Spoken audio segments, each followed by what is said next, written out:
everyone, I'm Aissa and today I want to read you a book about what tastes good. Like pineapple, it tastes good.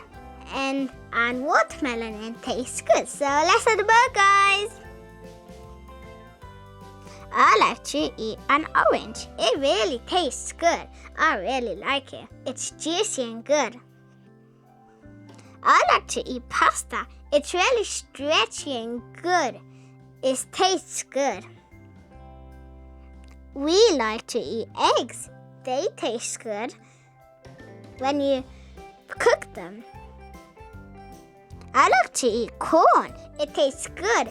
And when you bake it, it's so good. Don't you like it? Well, I like it. We like apples. They really taste good. They're so good and juicy.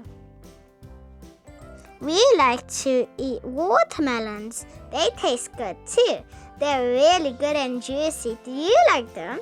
Well, tell me in the comment below. I like to eat grapes. They taste good. They are juicy and good too. We like to eat birthday cakes. It tastes good too. A birthday cake is sweet and good that maybe your mom can bake one. Thank you for watching this lovely video. Tell me in the comment below which food you like best. Bye bye, guys.